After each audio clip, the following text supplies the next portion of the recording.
భర్తలారా మీ భార్యలను మీరు ప్రేమించండి, భార్యలారా మీ భర్తలకు మీరు లోబడండి. నేనెందుకు వినాలంటే ఇంకెక్కడ కాపురం అది అవదండి. ఇది బైబిల్ దేవుడు ఏమన్నాడు తెలుసండి, మీరు అమ్మాయిని విడిచిపెట్టేయాలనుకున్నప్పుడు నువ్వు జ్ఞానవంతుడు అయితే, నా మాటలు ఉంటే నువ్వు ఒకటి ఆలోచించాను, సీరియస్ గా వార్నింగ్ ఇచ్చాడు. ఎవడైనా విడాకులకు వెళుతుంటే కుటుంబ వ్యవస్థను కనుక పాడు చేసుకోవాలనుకుంటే సీరియస్ గా వార్నింగ్ ఇచ్చాడు దేవుడు. భర్తతో చెప్తున్నాడు, యవ్వన కాలంలో ఆవిడతో కాపురం చేసి ఆమెను విడిచిపెట్టేస్తానంటున్నావు కదా, అలా ఏ భార్యకైనా నువ్వు అన్యాయం చేస్తే ఆమె పక్షాన నేనేమవుతాను, సాక్షిని అవుతాను. విడిచిపెట్టడానికి కుదరదు.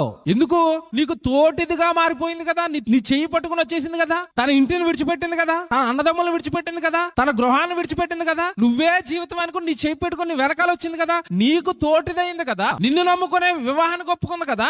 నా భర్త నన్ను ప్రేమిస్తాడు, నేను బిడ్డలకు అంటాను, నేను ఒక కుటుంబాన్ని కట్టుకుంటానని అపారమైన నమ్మకం నువ్వెవడవో ముక్కు మొఖం తెలియకపోయినా నీ చెయ్యి పట్టుకుని వచ్చిన నీ తోటిదాన్ని ఎలాగయ్యా విడిచిపెడతావు? ఎందుకు భార్యను కొడుతున్నావు? ఎందుకు భార్యను తిడుతున్నావు? ఎందుకు భార్యను వేధిస్తున్నావు? ఆమెకి ఎవరు లేరు కదా నీ ఇంట్లో, నువ్వు ఒక్కడవే కదా ఆమెను చూసుకోవాలి. మాట్లాడుకోవడానికి అమ్మ లేదు, మాట్లాడుకోవడానికి నాన్న లేడు, మాట్లాడుకోవడానికి తమ్ముడు లేడు, మాట్లాడుకోవడానికి ఇరుగు పొరుగు బంధువులు లేరు. అందరినీ వదిలేసి నీ ఊరికి నీ చేయి పట్టుకుని నీ పక్కన ఉంటే నీకు తన సర్వస్వాన్ని అప్పగించిన ఆమెను ఎందుకు బాధ పెడుతున్నావు?